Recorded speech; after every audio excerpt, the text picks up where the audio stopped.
nina benkashala kamenzi yaphuza umlaza ngemeva ngiyakhuleka kunina mina ke nguXolani Enoki ngokaNkosi upastor weningi ngivashile kudokotela la njengenjwayelo la sihambela khona nje abalaphi bendabuko siqoqela ulwazi sikulethele lona njengoba linjalo likwazi ukuthi likulekele njengombukeli we-channel ithi ngoba inhloso yethu ukuthi senze sure ukuthi lonke ulwazi olungalekelela umuntu siyaliqoqa silethe ndawonye ukuze abantu bakwazi ukuthi nalo ulwazi abangalithola khona bese bayakwazi ukubesizakala abantu abaningi ngenxa yokungabi khona kolwazi impilo yema impilo ingayi phambili abantu bahlupheke abantu bagule njalo njalo.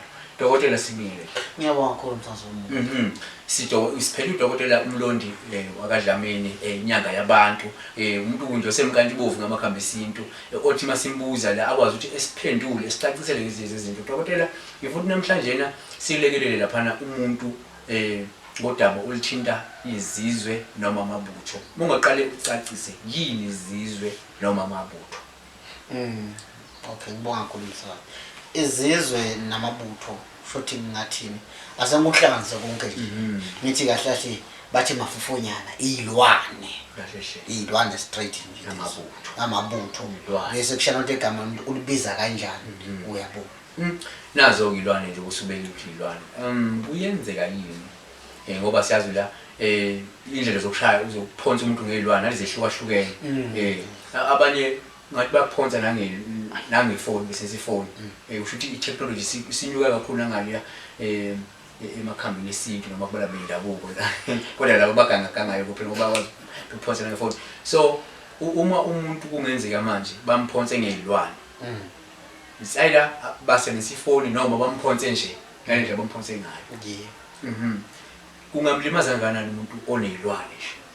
Okay msakazi uyabona kuyenzeka ukuthi umuntu athi umphonsa mhlambe ngathini umphonsa mhlambe uyamfuna lo wesilisa ufuna leyo ntombi uyiphonsa uthi uyayifuna kuyenzeka ukuthi makayiphonsa lezilwane zifike ibhede lapha ke lezilwane zimenza ukuthi lo muntu mangabe uthi lo muntu uphonsile ukuze ubone lo muntu uphonsile uthi mawufonelwa nguye ushaya uvalo kube ngathi nje uyabhekela ushaya uvalo mangabe noma ngithiwa akakufoneni ngefoni yakho vele ushaya uvalo noma ngithiwa bohleli akukho bekuthusile kodwa uvalo izovele kubethe ushaya uvalo kakhulu ngoba ukuthi umuntu loyo uyakuphonza nakwenzeka ukuthi omunye futhi umphuphe akusimnandi futhi akusilutho ukuthi uphuphe umuntu ongasisihlobo sakho njengoba ukuthi uphuphe umuntu wesilisa uthi uthandana naye mhlawumbe umcome mhlawumbe izolo lokho uma umcome izolo lokho nje uthi usiyamphupha ukhomba ukuthi umsokukhona into la yenzayo kuwe lengasihle.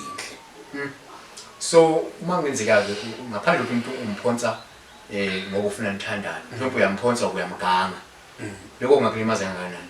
Kuyenzeka ukuthi umuntu bakuphonsa bayaganga njengokuthi uthi ulele ebusuku umsakazi uphupha uyadla ukhomba ukuthi umuntu lo usuke lo muntu lo akuphonsa kodwa asuka ngikuphonsile okuhle futhi uyakubulala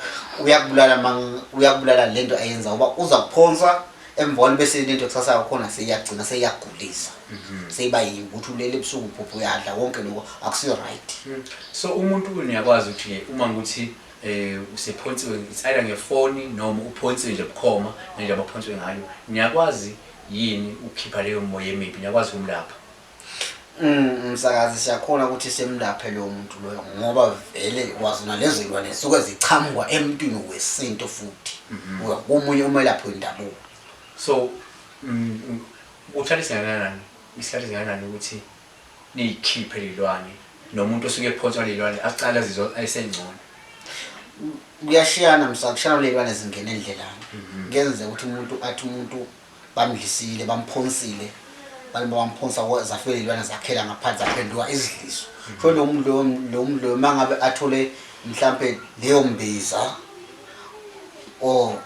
aphalaze lokho kuyaphela lokho futhi nje ngathi uphalaza phela ngokuthi ngeke kuze nkalamala ukuthi bo 3 days bo 4 days uma uphalaza namuhla iyaqala into yaphela uyahuza umusha same time mawuceda nje ukuphalazisa uyoze ukushaya umoya manje cha kukhona into esukile mangabe lelwane ziphakathi kwemzimbeni nakhona manje ngahamba ngawulahle esigangeni lelo langa liwani ufuna ukumovuka kusase ekuseni kwakhona uzocha umzimba wami ufresh yonke into yami isukile ngoba kuyenza ukuthi umibamphonsa ngelwane makavuka ekuseni uvuka njalo akhathele ukhomba ukuthi ebusuku usuka kukhona la sebenza khona basuke bamphonsa ngalawo mabutho.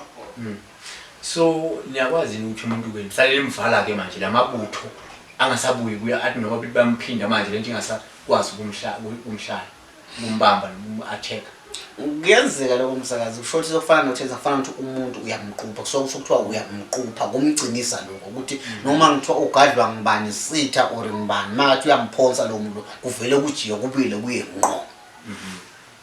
Na uzwakele inombolo dokotela abantu niqhubeke nixoxe indaba abantu beze bakuvakashele bakufonele futhi babuze imibuzo. Ngibonga kakhulu msakazi inombolo bangithola ku 8082 84 38 bese 30 bese 5 ekugcineni.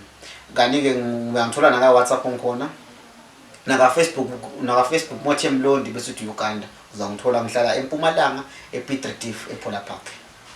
Uzwakele sibonga kakhulu nje ukuthi uthathe ithuba ubukele umosha idatha lakho kodwa nje siyakuthembisa ukuthi ke okwenzayo kithi nathi sikufisela ukuthi uNkulunkulu ngokuyihlupha ngedatha uyihlupha ngeWi-Fi yakho ubukele ama video uNkulunkulu ngathi ngaqhubeka andise la uthatha khona nemali yamadatha noma la uthatha khona imali yeWi-Fi.